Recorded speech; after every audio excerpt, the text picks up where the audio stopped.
En el nombre del Padre, y del Hijo, y del Espíritu Santo, te damos gracias, Señor, porque podemos tocar otra realidad de fe, porque podemos compartir, porque podemos discutir como hermanos y hermanas, porque estamos en tus manos, porque tú te manifiestas poderosamente y porque podemos hablar como iglesia de las verdades en cuanto se refiere a la revelación y a los últimos misterios y manifestaciones tuyas. Permítenos seguir llevando la buena nueva, que tu iglesia nunca se detenga por Cristo nuestro Señor. Amén. Muy buenas noches, bienvenidos. Saben que ha comenzado el mes de noviembre con la fiesta. Mira, se quedó sin tinta. La fiesta de los fieles difuntos.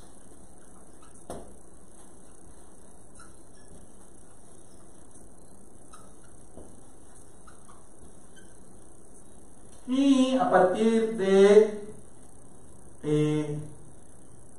la homilía que dimos el lunes, donde queríamos tocar unos, me atrevería a decir, incoherencias y hasta disparates que estamos viendo con respecto a los difuntos, es bueno que refresquemos ciertas cosas y después toquemos el tema de una de las preguntas o de la pregunta que me hicieron para el día de hoy.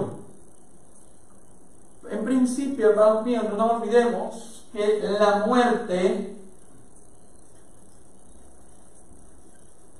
como una condición, no como un ser. O sea, la muerte no es un ser que anda por ahí. Yo, cuando estuve en México, habían templos de la Santa Muerte, que era un esqueleto vestido de porquerías y de trapo, y hasta lo cambian de ropa y revolución. Son disparates.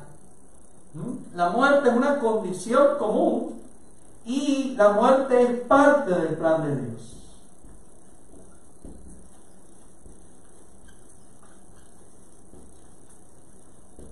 Eso es lo primero, yo creo que es bien importante. O sea, la muerte no es algo que se le zafó a Dios o que Dios no puede controlar. Dios hizo al ser humano, y basta vernos todos los días, caduco, con tiempo, efímero, que nos deterioramos, y ante esa realidad, pues nosotros no podemos negar que suceda. No viene como fruto del pecado original, como una realidad permanente. En el plan original, el ser humano iba a morir, pero iba a morir para volver a Dios. Luego del pecado original, la muerte se convierte en una realidad en sí misma que, en vez de unir al ser humano con Dios, se convertía en una realidad fatal, final y firme hasta la redención de nuestro Señor Jesucristo, que vamos a ver el tema de la resurrección en el profeta Daniel, en el libro de los Macabeos, en el profeta Nahum. Así que la muerte es parte del plan de Dios y la resurrección. Segundo,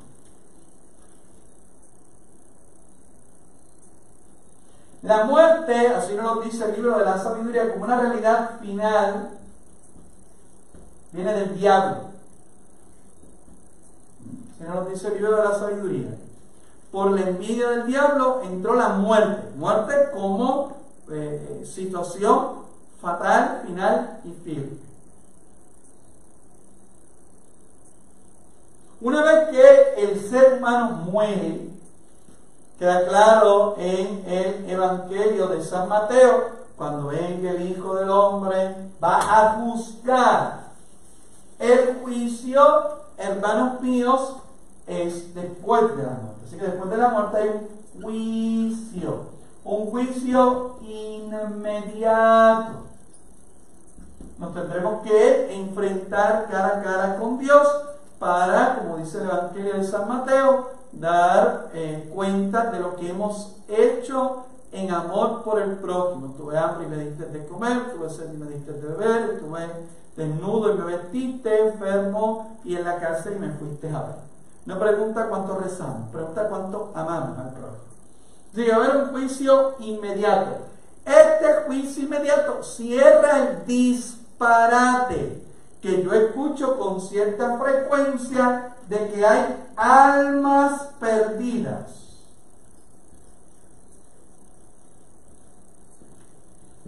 Hay unas almas por ahí perdidas chocando con los abanicos, con las paredes, y en ese choque para aquí, choque para allá, pues a veces nosotros no las encontramos y esas pobres almas no pueden descansar. Vamos con calma.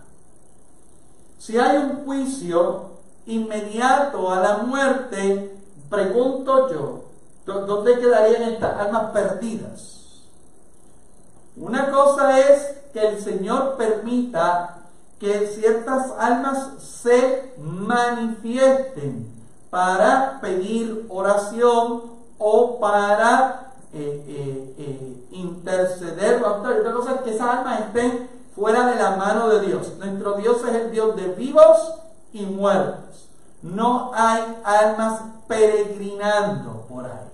Así que usted debe tener mucho cuidado cuando alguien le diga que va a hablar con el alma de su difunto y usted se crea el disparate o el cuento o el mocho, porque nuestros difuntos descansan en el Señor y ya han sido enjuiciados. Por lo tanto, ¿a quién está llamando esa persona que dice que está hablando con su ser querido difunto? Vaya día a saber. Los espíritus demuestran que pues son más inteligentes que nosotros, Salmo 4, y por lo tanto pueden truquear al ser humano.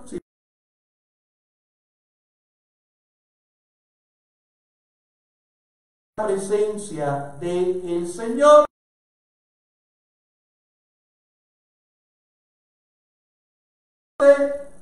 o el alma va al infierno. ¿Está bien?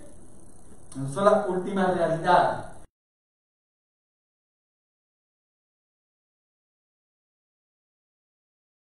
No hay almas pululando por ahí como Juana la loca. Así que no. ¿Verdad?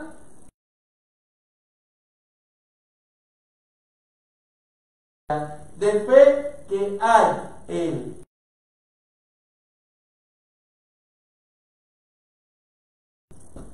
¿Qué significa resucitar?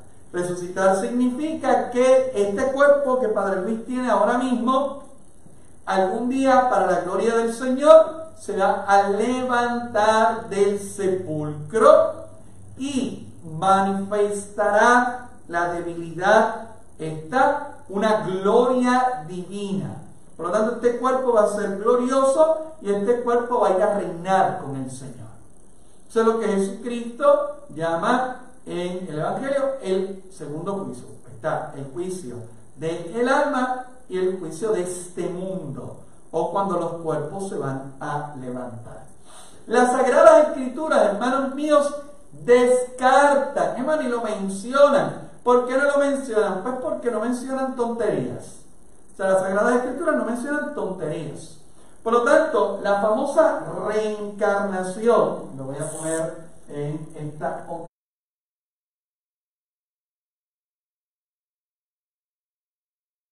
otra tinta.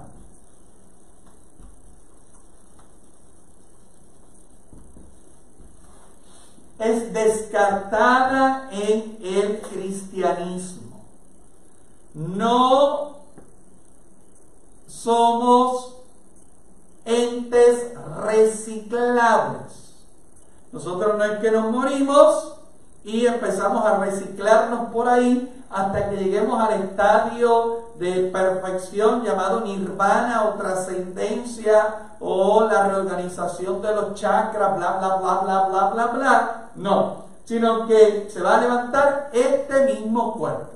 No hay en la Sagrada... ¿Qué pasó? El profeta Jeremías que habla que desde el vientre de su madre el Señor lo conocía.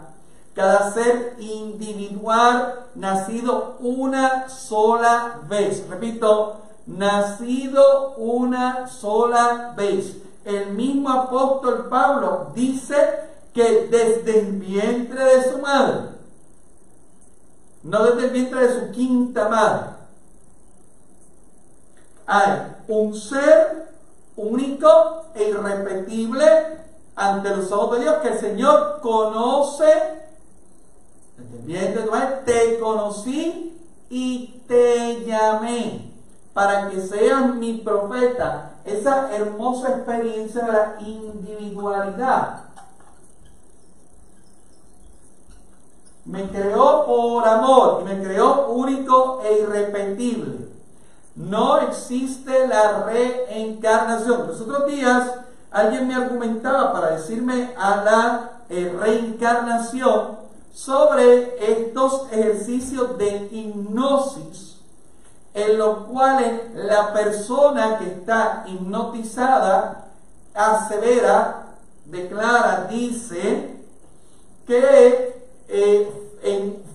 fue no sé quién rayo en sus vidas anteriores.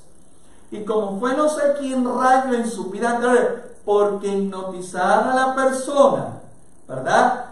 Trasteado el inconsciente de la persona,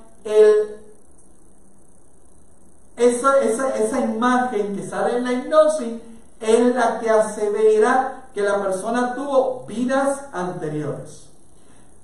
El subconsciente, hermanos míos, y el inconsciente, si por algo se caracterizan, y dígamelo usted y yo que soñamos, por ser sumamente fantasiosos. Argumentarme que el mismo cerebro que puede soñar que yo soy un robot o un extraterrestre, o incluso puedo soñar personas que ya no están, o personas que yo no conozco y nunca he conocido. Si la fantasía del subconsciente es argumentación para probar vidas anteriores, usted está más perdido que los científicos cuando declararon a Plutón planeta. ¿Me entienden? Usted no me puede usar el subconsciente y el inconsciente como realidades probadas, porque cuando usted entonces sueña que vuela, quiere decir que usted en otra vida voló.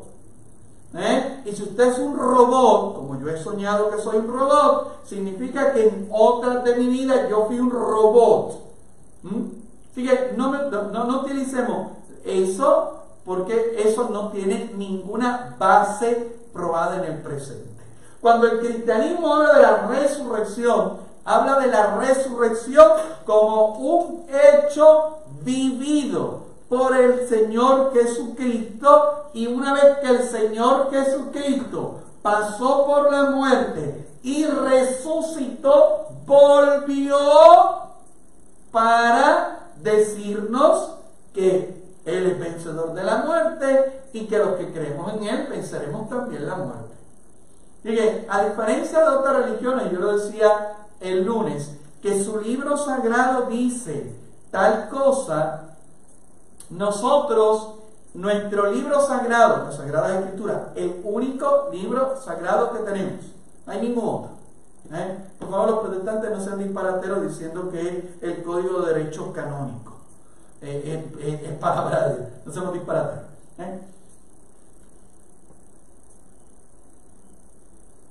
Dice una experiencia que fue escrita. No dice que hay resurrección, sino que uno que resucitó dijo, que es distinto, ¿ven? Con 513 testigos. Usted puede creer que de esos 513, 200 estaban tostados. Pero usted no puede decir que todo el mundo estaba tostado y todo el mundo estaba, besó el sapito que da alucinación. Vamos a ser serios en nuestras argumentaciones. La resurrección es un facto, un hecho bíblico, y hay testigos, incluso hay testimonios extrabíblicos en Flavio que los cristianos siempre dijimos que Jesucristo estaba vivo. ¿Está bien? Así que el que cree en la reencarnación, suerte cuando sea perro, gato, mosca, mosquito, gusano, lombriz, o sea la reina de Pachatranta. ¿Está bien? Así que la resurrección. ¿Ok? Luego, es bien importante en la experiencia bíblica los cuerpos. Antes que el apóstol Pablo hablara en la carta a los Corintios que el cuerpo era templo del Espíritu Santo, vaya por favor cuando pueda a cualquier libro de las Sagradas Escrituras donde los patriarcas murieron y fueron sepultados. No hay testimonio de que los patriarcas ni que los reyes fuesen incinerados y menos que sus cuerpos fuesen desechados. Cuando usted se lea el libro de Tobit o el libro de Tobías, usted se va a dar cuenta de que Tobías, una de sus maneras de agradar al Señor era enterrando los cuerpos que se quedaban por ahí tirados, y él no llegaba a la mesa hasta enterrar, hasta sepultar los cuerpos. Jesucristo mismo fue sepultado. El incinerar los cuerpos, hermanos míos, es una costumbre budista. Repito, incinerar los cuerpos es costumbre budista. El budista desprecia el cuerpo. Yo no sé si los que practican el budismo o algunas de las dinámicas budistas, no sé por qué se arreglan o no sé por qué se cuidan, porque el budismo rechaza el cuerpo como una cárcel del alma.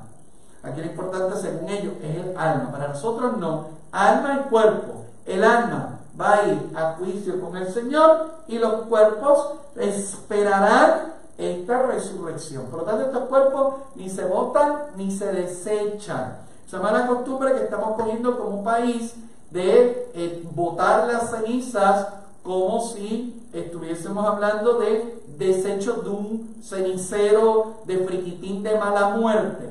No, hermanos míos, ese cuerpo no solo es templo del Espíritu, sino que todo el testimonio bíblico dice que se sepulta. Jesucristo fue sepultado, Jesucristo pasó por el sepulcro. Por lo tanto, los cuerpos no se tiran, no se botan, no se desechan, no se incineran para despreciarlos.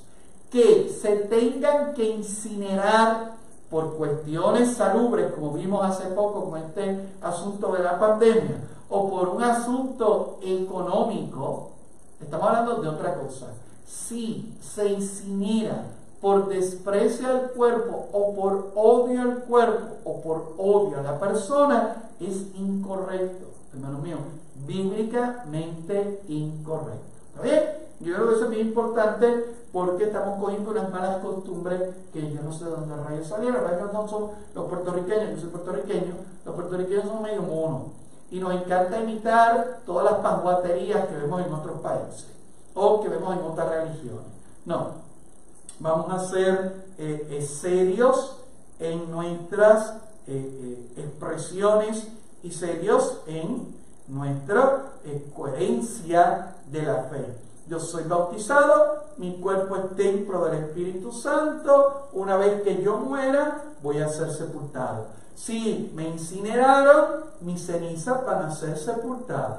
No esparcida, no botada, no guardada, no retrayada, no tirada, no. Sepultadas. Jesucristo estuvo 3 días en el sepulcro. ¿Está bien? Y eso es bien importante. Una vez que termino esto, yo creo que será importante recalcarlo. En la pregunta del día de hoy, me preguntaba alguien, ¿cómo yo sé que una persona está en el cielo? La iglesia, hermanos míos, no tiene la capacidad de decir quién está en el infierno, porque eso es juicio de Dios. Pero sí la iglesia tiene la capacidad de concluir, pero le voy a decir cómo, que una persona está en la gloria del Señor. Y por lo tanto, estando en la gloria del Señor, hacemos como hacían nuestros hermanos hebreos, que está en la Sagrada Escritura, que cuando mencionaban a Dios, mencionaban al Dios de Abraham, de Isaac y de Jacob, y que sus sepulcros eran lugares de oración y de veneración. Si usted tiene la oportunidad de ir a Jerusalén, allí está el famoso sepulcro, lo voy a poner así, entre comillas, ahora explico, de David,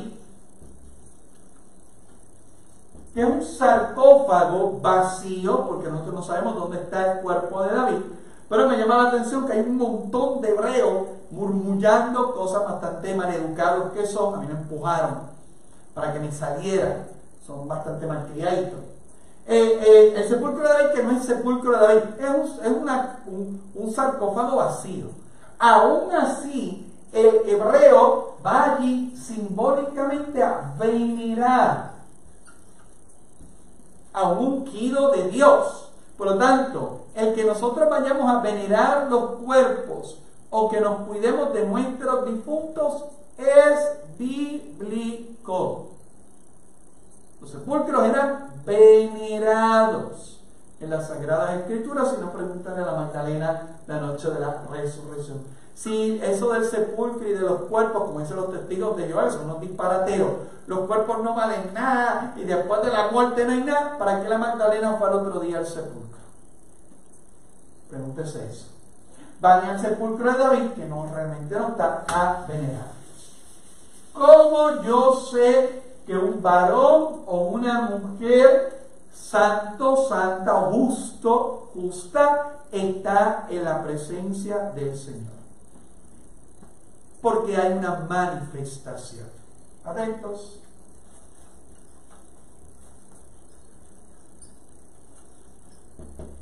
Busque cuando pueda Apocalipsis 7:9.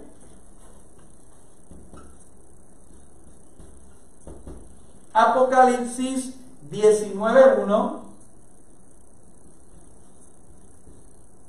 y Apocalipsis 9:6. Busque también Mateo 17:13 y Marcos 9:4. Y me explico. En estos textos que hemos puesto aquí para nuestro análisis, todos tenemos unas manifestaciones humanas en la gloria divina. Atentos.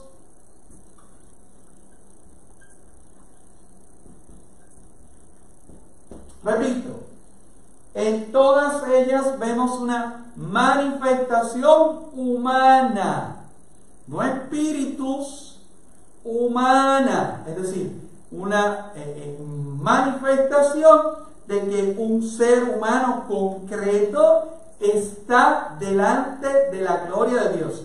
En ambas manifestaciones de la transfiguración, Jesucristo aparece con Moisés y con Elías. Ambos textos de Mateo y Marcos dicen que Jesús estaba hablando con Moisés y con Elías. Luego vamos a ver que el evangelista Lucas dice, va hablando de la gloria que iba, o de la pasión que iba a la Pascua, es la expresión correcta, que iba a sufrir en Jerusalén. Por lo tanto, Jesucristo aparece con la manifestación de dos muertos. Elías está muerto, asunto al cielo. No nos olvidemos, la gente se escandaliza que María esté asunta al cielo, es que Elías fue asunto en cuerpo y alma al cielo, lea la Biblia. Y hablando de realidades concretas, hablando de su pasión. En el libro del Apocalipsis, nosotros vamos a ver manifestaciones humanas, la famosa multitud que nadie podía contar, que eran seres humanos, en una visión. ¿Dónde estaban esos seres humanos? Esos seres humanos estaban en la gloria de Dios. Seres humanos en la que extendieron testigos de Jehová. Seres humanos en la gloria de Dios. Y esos seres humanos en la gloria de Dios, 19.1 y 9.6, hasta incluso murmullan y cantan. Y eran, dice el vidente en el libro del Apocalipsis, Juan, quien haya sido ese Juan, que él escuchó voces humanas cantando. Aleluya, la alabanza y la gloria y el poder son de nuestro Dios. Aleluya, llegó la boda del Cordero. Por lo tanto, hay voces humanas, hay personas, hay cuerpos. Yo no creo que Elías y Moisés eran unos garabatos al lado de Jesucristo, porque incluso el apóstol Pedro va a reconocer: vamos a hacer una tienda para Elías, para Moisés y una para ti. Por lo tanto, Pedro vio unas realidades reconocibles. ¿Qué hace entonces la iglesia para saber si una persona está delante de la presencia del Señor? Esto mismo que estamos viendo en la Sagrada Escritura. La iglesia le pide a Dios una manifestación, un signo del poder de Dios a través de ese ser, para testimoniar que está vivo.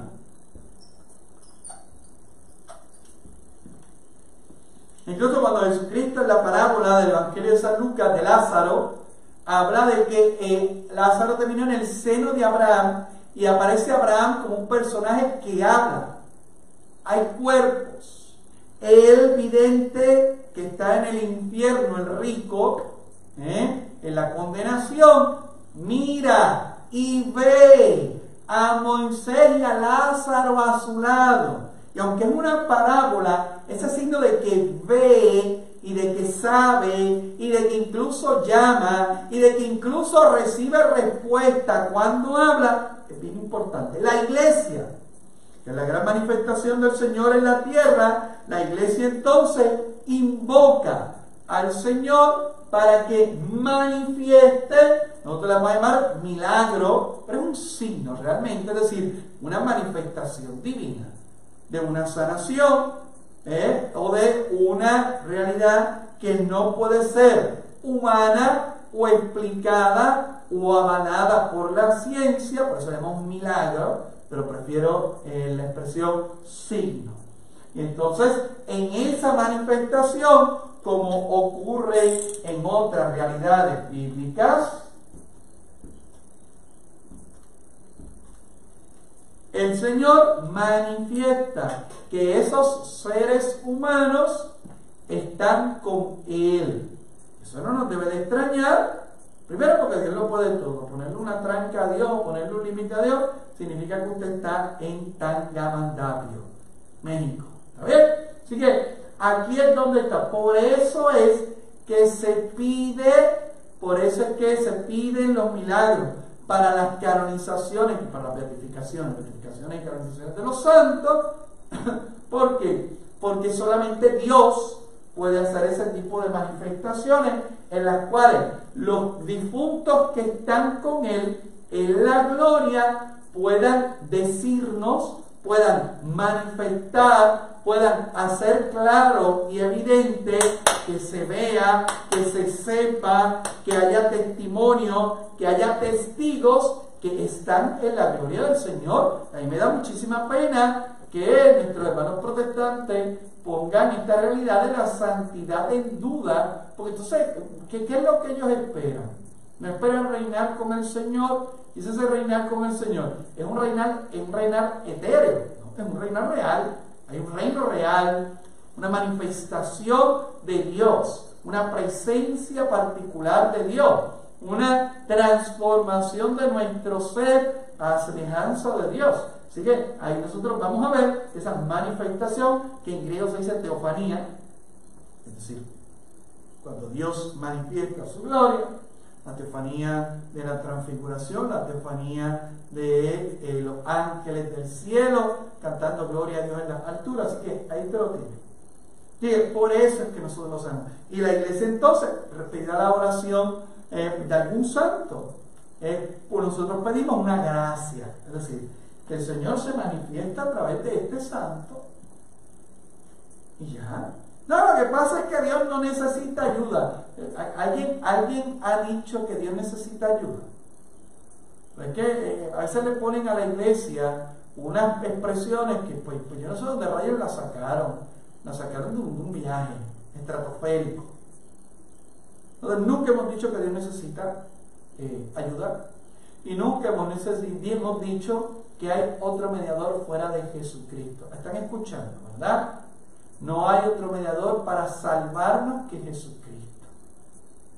Pero hay varones y mujeres en los cuales Dios manifiesta su gloria y levantan signos que están testimoniados en las Sagradas Escrituras. Y el que no crea eso está perdido en el quinto asteroide entre Saturno y Venus. ¿Ok? Así que no tengamos esa duda cuando la iglesia enseña sobre los signos de los santos y pide a Dios pruebas de su grandeza, el Señor las entrega a su iglesia.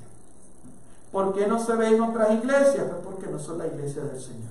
En la iglesia del Señor esos signos se ven y se manifiestan. ¿Ok? Así que yo creo que eso queda para nuestra reflexión. Recuerden, envíen sus preguntas. Envíen sus preguntas para que se las podamos contestar de la manera más sencilla y más clara, para que usted a su vez las replique y las lleve hacia adelante, y más hermanos y hermanas nuestros puedan también disfrutar de la belleza, de la grandeza de la fe que los cristianos católicos cantamos y damos testimonio. Que pasen una hermosa noche, que tengan un sueño restaurador, que Papito Dios envíe su santo ángel y que custodie nuestros sueños.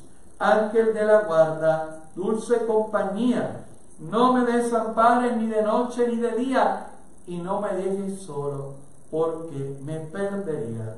Amén. Que pasen una hermosa noche y Dios los bendiga y los guarde.